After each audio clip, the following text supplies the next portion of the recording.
fucking calling for backup.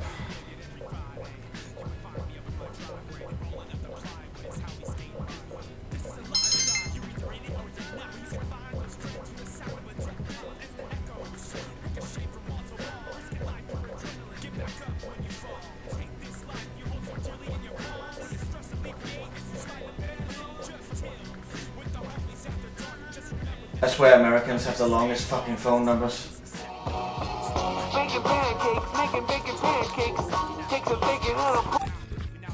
Hello.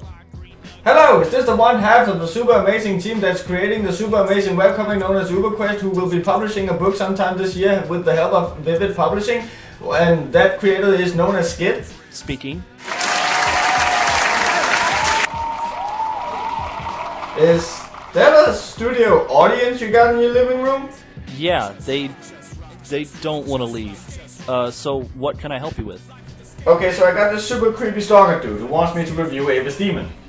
I do not want to review Ava's Demon, most of all because he wants me to compare it with Homestuck. And the Homestuck fans can be kind of scary. So, what should I do? Huh. Yeah, I see. Hold on, let me ask my wife for advice. Hey, Foofy? Yeah? Riiser says he doesn't want to review a comic because he's afraid people will yell at him for it. That's really not what I said, though. Well, tell him to stop being a little bitch and just do it. Foofy says that you need to stop being... Yeah, I heard. But seriously though, man, just review the comic. They'll probably get the stalker to lay off on you. I guess? Fine. Okay, fine, I'll do it. Great. Now don't call us again. We've got a book to make. We're busy. I've just been taxed $800 for a 2-minute call to America. Well, in hindsight, I should probably have used Skype.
So, let me be brutally honest here. I didn't want to review this comic at first. And no, it's not because the comic is so bad or touches on anything I don't wish to cover on this show. It's because the comic is made as it is.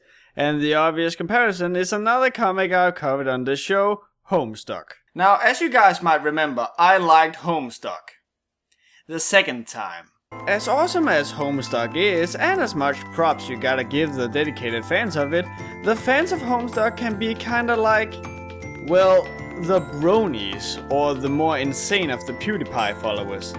The particular medium they are a fan of is a good thing, but they take the fandom a little too far, and become what can ruin the media for people who are not necessarily as dedicated to the thing as them.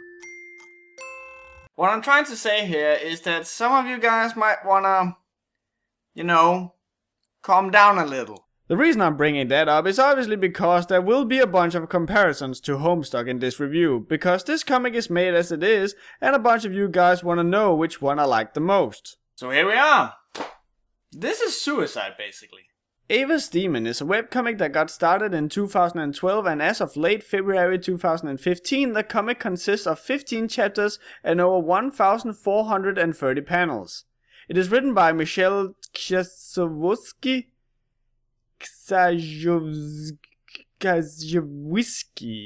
Now I know how people are feeling when they try to pronounce my last name. Hold on, let me see if I can find a way to pronounce this. Let's see here, Michelle Ksajowiski. On a LinkedIn page, let's see. Yep, that's her. Previous jobs, DreamWorks, and Pixar Animation? Holy Holy crap, that's a CV and a freaking half! And the skill sure shows later on in this comic. So, Eva's demon is off to an amazing start, but can it keep up the momentum? Let's find out!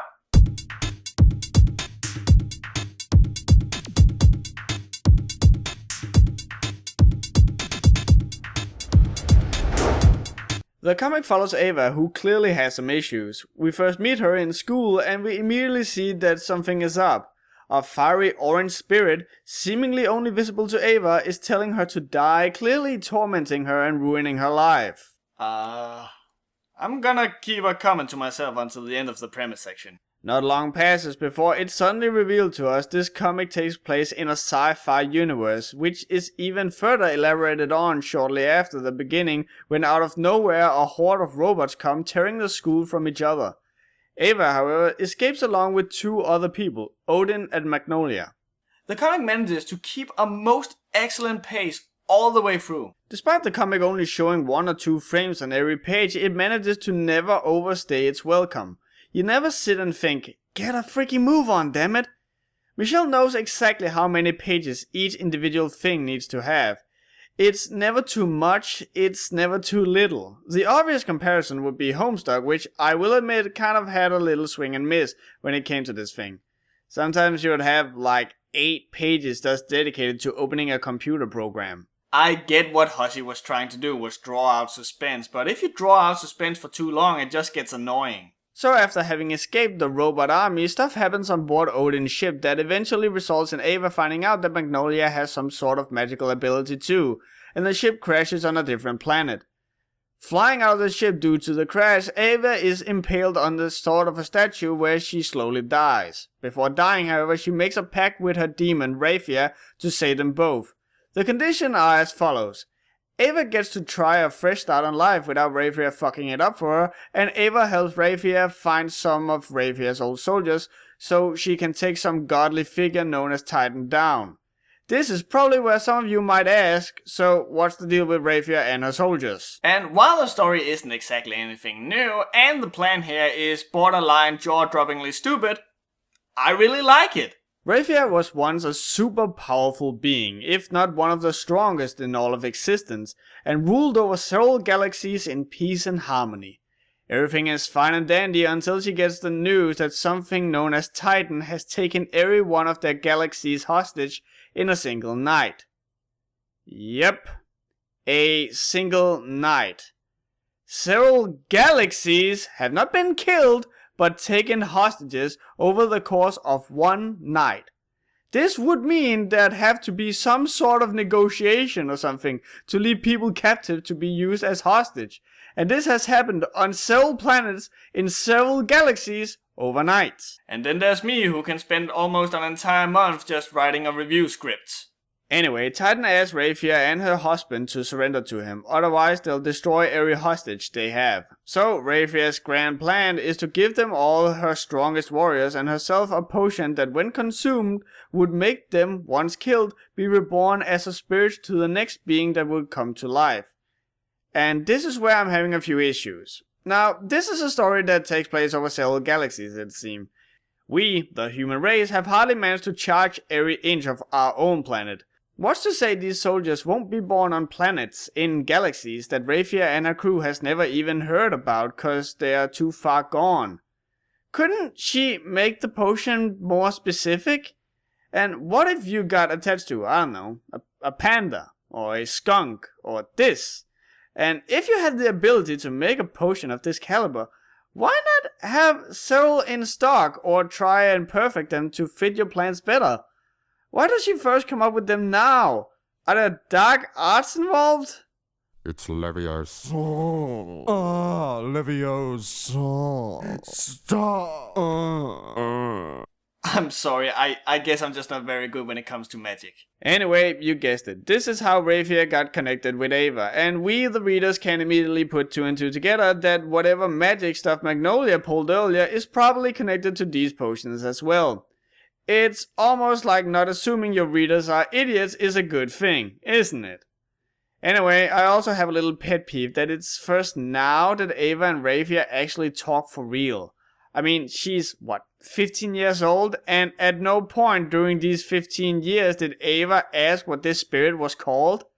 I know she tried to ignore it, but that seemingly did fuck all, so I suppose my next logical step would be talk with the thing.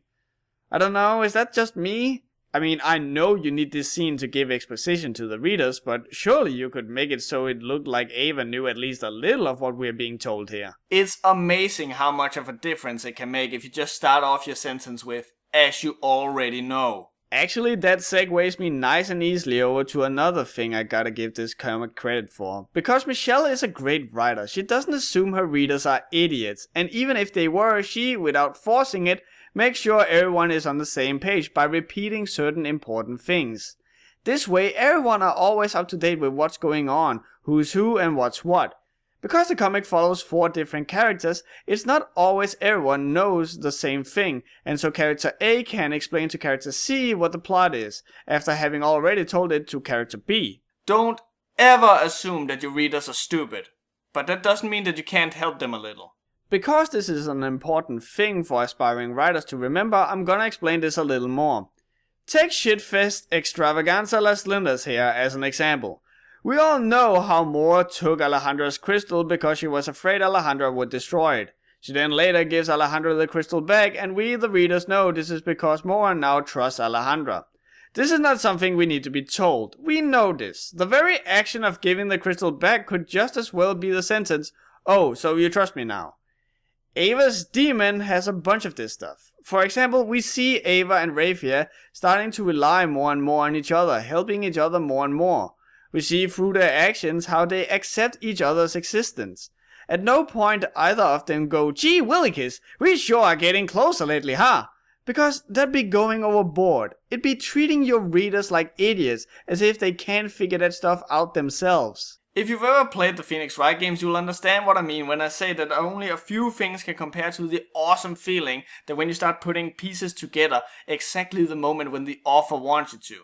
And you can only really do that when the writer doesn't think that you're a complete idiot. Sorry about that, I just needed to vent. Anyway, Eva and her friends, all alive I might add, are found by this blue guy, Gil. Gil aspires to become a medic on the Titan and is just finishing up his medical training. Magnolia falls head over heels for this guy, which we later establish isn't exactly something new. And Eva sees this as a perfect chance to keep up her end of the bargain with Raphia with finding and destroying Titan. Odin just tags along cause he'd rather not be stranded on a weird planet. And so now the team is complete and the adventure can begin for real. That's right, this is only the beginning of the adventure, and so far it's boding really well. So there are 2 things I want to talk about before we move on to talk about the art. First of all is the obvious comparison thing I gotta do when it comes to my main gripe with Homestuck, and to see if that's just a fault of the media as a whole, and you simply can't avoid doing it when making a comic like this. I'm of course talking about the needlessly overcomplicated bullshit vocabulary. And as no surprise to anyone, you can easily make a comic like this without overcomplicating it. Ava's Demon is far more enjoyable to read than Homestuck. It flows more naturally, it feels smoother. You don't have to stop up every now and then for the fraction of a second to ponder what a word means and what they're trying to tell, which is what really turned me off from Homestuck. Ava's Demon is written incredibly well. The conversations all seem natural, nothing seems forced, and it has more personality and charm. So, the winner of the best writing goes to Ava's Demon. Now, for the last thing about the writing and the premise. This is rather personal to me. Now, I don't want to swing this at everyone and everything, but I immediately saw a similarity to it, and I figured it bad mentioning. As you guys know, I have and still am struggling with a depression, and while that's completely ass, I couldn't help but feel I saw a similarity between that and Ava's Demon. Ava is stuck with an entity that keeps bringing her down, that keeps telling her to take her own life, and ruins a lot of things for her, such as being social and hanging out with friends. It's a thing that clearly tortures her, and she constantly wishes for it to leave. Now, I don't know if everyone with a depression has it like this, but this is exactly what I've been experiencing with my own. So, if Michelle is consciously trying to use Raphia as a clever symbolism for depression, I can only give her my utmost respect and applause, cause boy does she handle it well. But, like Sigmund Freud said, sometimes a cigar is just a cigar. And if that's the case, then I've just made a complete idiot out of myself. So, to relieve the mood with some humor, take it away, George. Sigmund Freud said sometimes a cigar is just a cigar. Oh yeah? Well, sometimes it's a big brown dick.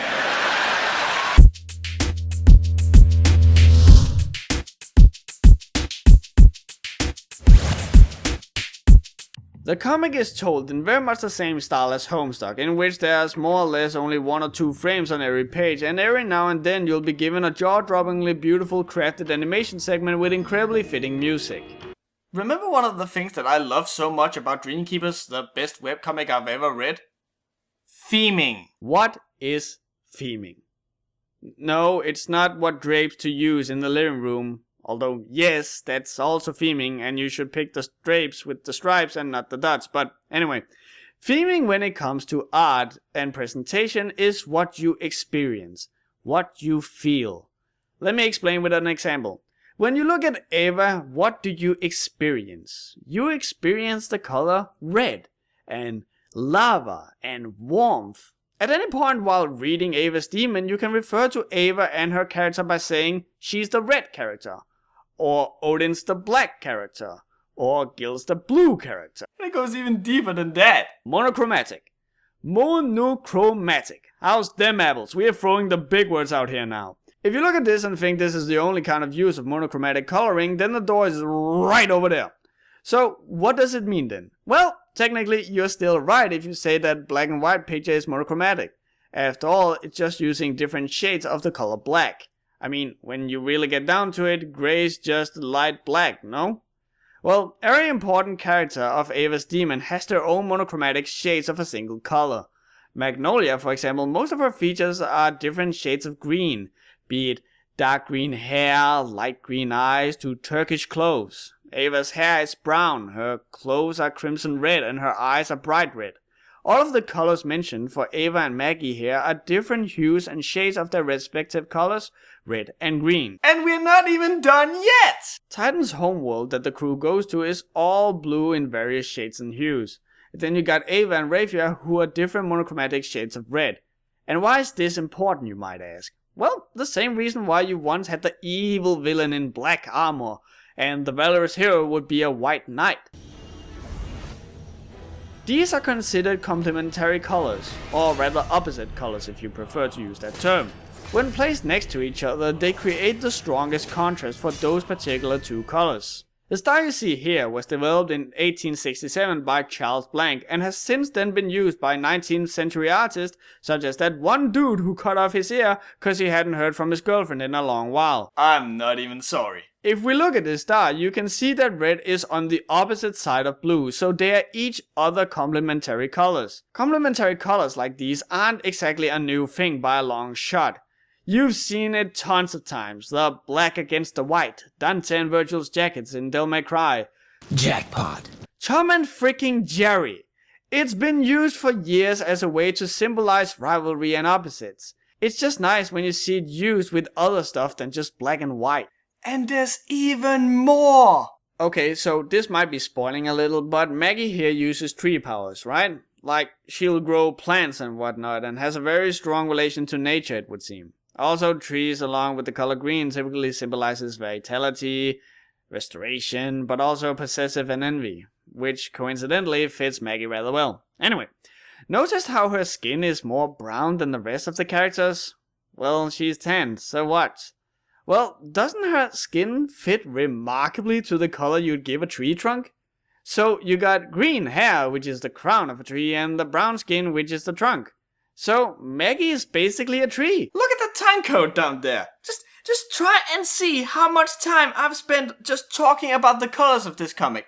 It's fucking And someone just asked me to review House Pets. The use of colors in this comic is bananas. Absolutely astounding. I'm not even an art major, and even I can tell there's obvious things about this coloring I've missed. Knowing this, as well as what's going on with the characters and the name and the way they act, there's not a doubt in my mind that Michelle actually sat down and thought about these characters. Then thought about them some more, and just as she thought she was done, she thought about them just a little more. Besides the colors, we can just talk about the sheer quality of presentation this comic has. Even the layout on the page where you read the comic is made incredibly simple, so to you it just feels like a book on a table that you're flipping through, and Michelle makes sure to use this to her full advantage, both with showing things such as panic attacks, or to give you the impression you're the one flipping through a specific manual.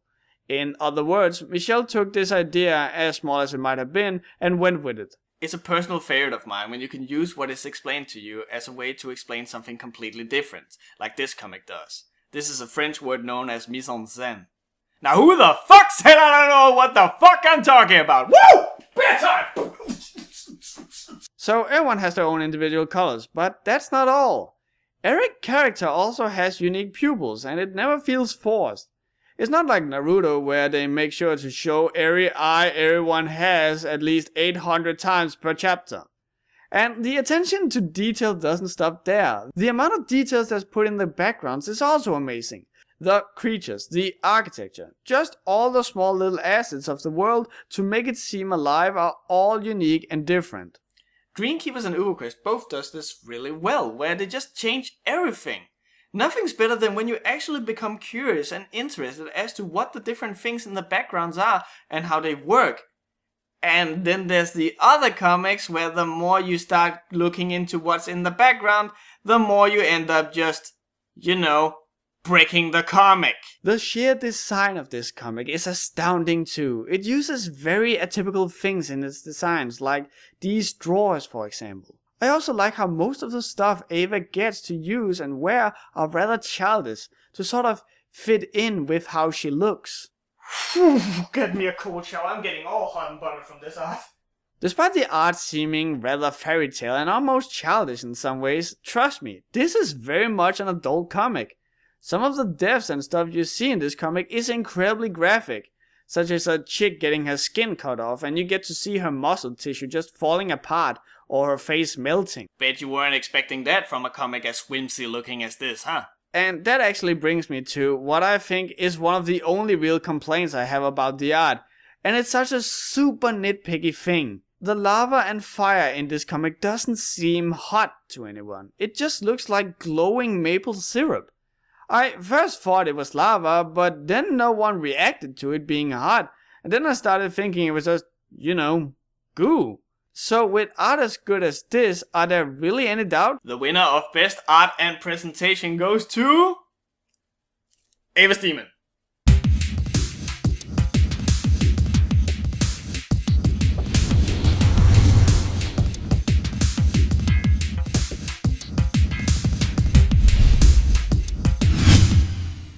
The protagonist is Eva Ira, who is packed with demon rapier. If anyone should notice, it would probably be me that her last name Ira means wrath or anger, which fits well with rapier, and Eva Ira is only 2 letters away from being lava and fire, which is kind of Ava's thing. Or, the yellow goo is her thing, I suppose. Odin Arrow is the dark man of the group. He's clearly the more mysterious one of the group, seeing as of writing this review, we don't know what exactly he's up to with wanting to retrieve Magnolia. It's clear that Odin is inspired by Northern mythology, especially when he is confronted by his sisters, Crow and Raven. Most of all because the real Odin had a Crow and Raven called Hugin and Munin, who brought him information, much like Crow and Raven does here. See, this is the kind of depth that just turns me on. I'll need to be alone for a while. Like give me 3 minutes and 18 seconds. Unless I set a new record. Magnolia Lascivi here we have already talked about. She's packed with the demon tools Tenebros. Maggie seems like the character who's really quick at falling in love, which goes extremely well with her last name Lascivi, which is a variation of the word lascivious, which means lustful or flirty, which we can safely say Maggie is to everyone but Odin, whose god she seems to hate. And the reason for that is as of yet still rather vague, I'll admit. Maggie's dislike of Odin seems a little forced. We see her calling Odin a stalker, and we can only assume he's been sticking close to Maggie for quite a while. But we don't know if this has indeed happened or not. Maybe a flashback or some explanation would be a good choice, cause it'll help us establish whether or not Maggie is actually the victim of some serious stalking, or she's just being super rude and confrontational. Or, well, she's that nonetheless, but it'd be nice to know to which extent. So, Raphia. I gotta admit I don't care that much for her. Like, I get that she's a mean, cold-hearted bitch, but what made her like this? Why is she so hostile towards Eva? If it's because her host was so weak, why not inspire her to train instead of telling Eva to kill herself over and over? And, really? Really, Raphia? The name to me is way too, hey, I'm 12 and I just made this character. I mean, next thing you're gonna tell me her last name, Belamia, could be associated with the Roman goddess of war, Bellona? Well, fuck. This is where I start having issues. As I've said before, I hate when you have names that happens to fit with who they are as a person and as a profession. Like, I'm fine if it's small nods, like with Eva, Odin, or Maggie. But when you got a character called Raphia, can you honestly see her being a kindergarten teacher? And her species is called the Vengus, that just so happens to be a race that needs to be avenged. Bet they wish they had changed their species name into the Fine and Dandies before they got buttfucked by Titan. Huh. Let's not forget about Gil Marverd, who hangs around with the demon Nervy Navine. Gil's color is blue, and he's obviously associated with water because of the name Gil. You know, as in fish has gills. Not enough for you? Well, Ma means sea in Spanish, and Marverd means green sea in Spanish as well. Anyway, Gil is friendly, helpful, if not rather awkward, goody-two-shoes character that you cannot help but to love. His sheer determination for believing in Titan and the reason behind this is really good and well written, and it fits in really well with him wanting to help everyone. Sometimes when you have had everything taken away from you, you are overly careful about letting it leave you again. He also happens to be gay as a daisy. Don't believe me? He's been living with this thing for several years and has not even touched her yet. You put me in a cage with anything! Anything! And after a week I'll fuck it! Calm down! Michelle has also confirmed it at a panel. Jeez. But who is she anyway? This is Nervy Navine, and this one I loved. Nervy is an anagram for envy, which is something you quite clearly see a ton of almost at the very beginning. But that's not what I loved the most. Nervine is a plant remedy that has beneficial effects on the nervous system in various ways. And the chick with this name just happens to be linked to the guy who wanted to become a doctor. How deep is that shit? And just to clarify, this stuff I'm okay with cause it's not as much on the nose as Raphia and the Vengus. This is stuff you have to analyze before you see the relation, where the other one basically slaps you in the head with it. It's like a good fish. I love it cooked and served right in front of me so I can pick it apart by myself.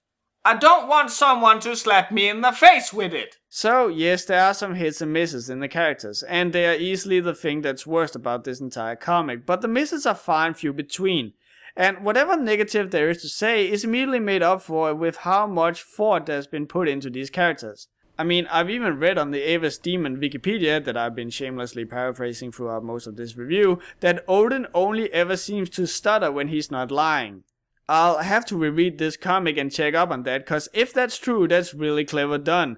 Seeing people when lying will run the lie through their head once or twice before saying it, and will therefore be more secure in saying it than whatever else might just come to mind.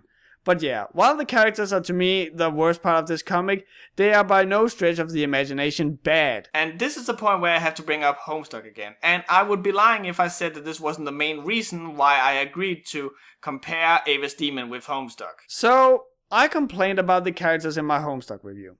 I didn't like him. And several people flipped their tits and said it was obvious that the characters were bad at the beginning, but first started developing characteristics later on and called it character development.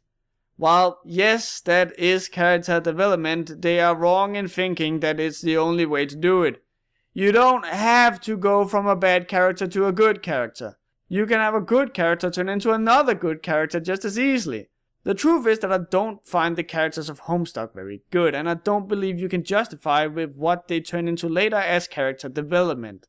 Eva's Demon shows us just how it's done, because there's no doubt that Eva is a shy and careful and kind of introvert character when we first see her. At this point, she's a good character. But then stuff happens. She grows with the adventure, and suddenly she's more outgoing, witty and confident. Also a good character. You see, character development doesn't have to go from bad to good. And that's why the winner of the best characters is Eva's Demon. But how does it look all in all?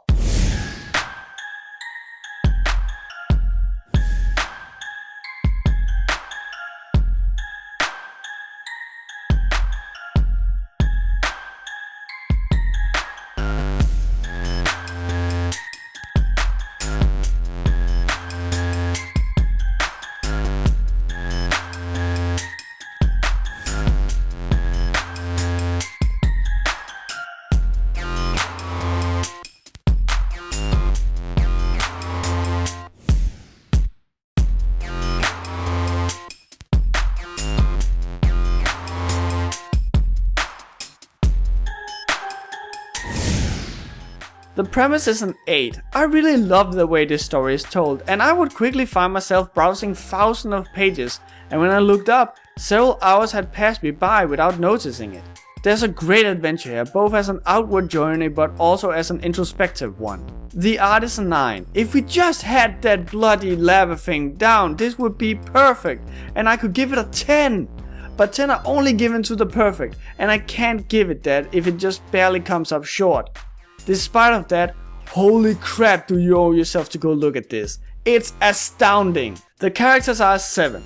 They're good, and I personally love all the funny and interesting pulls in names and characteristics and plot devices. This shows a great interest and care for every character, and it gives the reader something to talk about amongst themselves. But there are room for improvement, and the characters I feel have yet to show their true potential.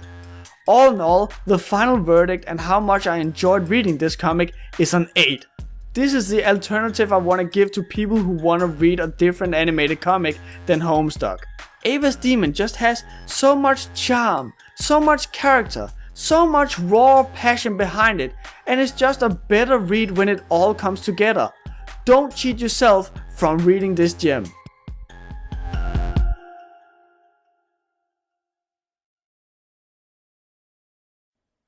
Okay, so we finally did it. Okay. Hopefully this will satisfy this crazy dude who keeps emailing me all the time. But for now, I have to leave the country for a year or two while I wait for the Homestuck fans' anger to calm down. So I'll see you guys at the next webcomic relief. Take care.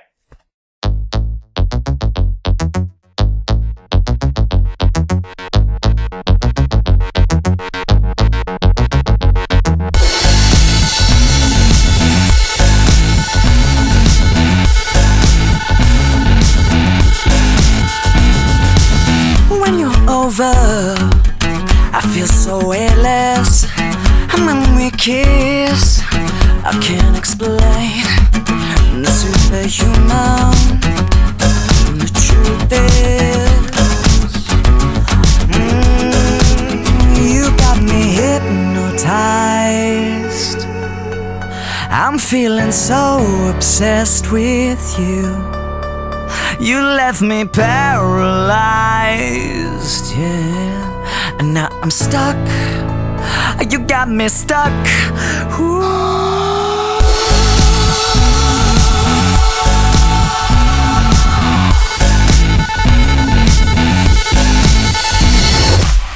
I never knew just what I wanted.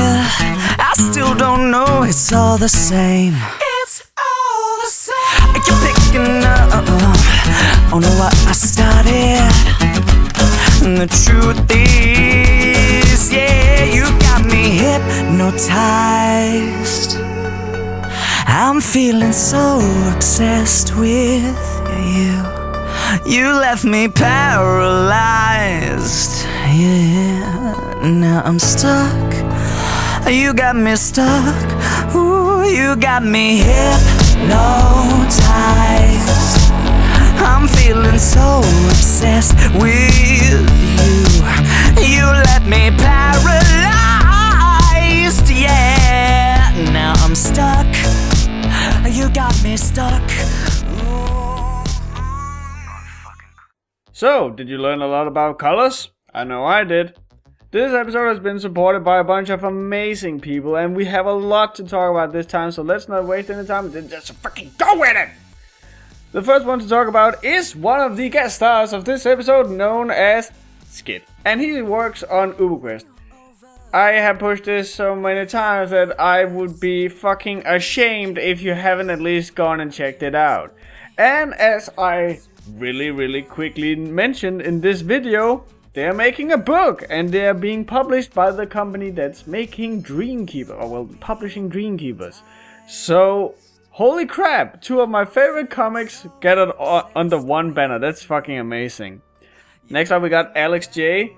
Alix J has proven to be a really cool girl. Her friend has lost a lot of her work due to some flooding that happened in her house lately. So all of her work and her drawings and all kinds of stuff that she needed has just been destroyed by this. And she was going to a con and everything, and she's getting married soon. So instead of pushing That's My Bitch, which was her comic, she instead wants me to suggest that you go to Pony Splash and you go and commission some of her work if you're interested, and help this girl out so she can have a nice wedding this Thursday, I think it is.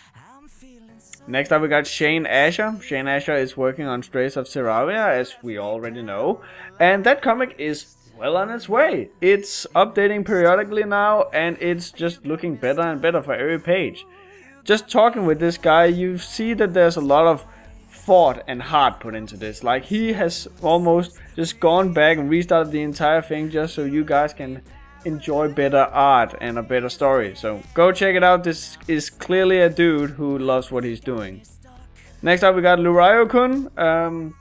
I mentioned last time that you should go check out his art because there was a bunch of cool science fiction shit and it was really detailed. Well, guess what? That's actually not what he wanted me to push. I'm an idiot. What he wanted me to push is a comic called Yaff. And I also mentioned that last time, but the science fiction stuff is not from Yaff. Yaff instead looks to be a really mature, kind of looks a little gritty. Like a graphic novel, and really I can't wait to just sit down and read this. Like the very moment I saw the way that it was presented, I was hooked. So we'll have to see how that goes, but check it out with me if you want. Next up we got my homeboy CloudyDaze. CloudyDaze has put his work a little on the shelf and is instead now working with a group of people to create a video game. How about that? It's called Ghost Senpai. And you can already tell that this is a game that is just made by people who are kind of not taking Japanese anime and all that stuff very seriously. And when you hear what the game is about, it becomes all the more apparent. I will only just hint that it's about yanderes, and we all know that yanderes beats tsunderes any day. Next up is Alyster Vain. Alyster is working on Tag, which we already talked about, and I mentioned in the last episode that it was kind of like Romeo and Juliet because there are 2 opposites in war with each other, and one from each of these groups is falling in love with each other. But, well, it's not that which is the main focus, it's the drama that centers around it. Also, it's not exactly Romeo and Juliet because apparently Tag is a science fiction. It's a futuristic comic, and last time I checked, Romeo and Juliet didn't run around shooting each other with plasma rifles. So, well, I can't wait to check this out, and I hope that you will give this man support once he finally decides to publish his thing. Next up we got Nana Newcomb. She's a newcomer, see what I did there, to this whole thing. She's working on a comic called Blackbird Requiem, and that sounds really interesting. The way she described it, it's a superhero comic married to survival cult horror. That sounds fucking crazy. I need to check that out. Like, how the hell do you do that? Well, only one way to find it out, am I right? Another newcomer is Angel Povedano Ruiz. I'm so sorry. He is working on various things, and I picked out Destined Flames to talk about in this episode. I can't really say much about Destined Flames other than you should go and check it out and just try and look at the art and see how much work this dude has put into each and every frame. Be it the coloring, the backgrounds, just how many elements are on the page at once. It's really interesting, and it was enough for me to keep going, so I'll get back to you once I have actually found out more about this thing. But for now, check it out with me and, well, who knows, maybe it might just be the best thing since sliced bread. Shannon TJ. Shannon TJ is, as you might recall, a part of the, as she puts it, the Dream Team, which is the team that colors some of the Dreamkeeper's comics. Shannon is also working on her own comic, which is called Control Freak. Control Freak will be launching sometime this fall, and until then she will be releasing small little sneak peeks, so we can see what we're in for. I'm like I said in the early episodes, I'm really looking forward to see what that is. But yeah, we'll have to see what it is. Follow me as we find out. And last but definitely not least, we have Eva Latchkey, who is working on a comic called Utopians. Utopians is about two girls called Caroline and Leah who find a portal to other realms, and they kind of go on, I won't say wacky adventures because it seems like it's going to be a serious, dramatic story. The way that Eva put it, it was a tragedy disguised as a comedy, and that sounds really good. There's nothing of it yet, but as always, I'll be sure to update the link in the description once you can find it. And of course, we cannot forget about Shiv, Ghostlight Studio, LizzieShiro, and David Lillie. If you want to support the show, you can do so by pledging on my Patreon. Just go to www.patreon.com/Riiser. You can pledge any amount you want, and remember that this is something you can do if you want to support the show with a little money, and you will be rewarded accordingly. If you don't want to support the show by throwing money in my face, well, fine, I can't blame you for that, and in fact, I'm just happy that you watched it to the end. And if you don't want to subscribe or like this video to support it that way, well, at least thank you for watching. And I'll see you guys at the next webcomic relief. Take care.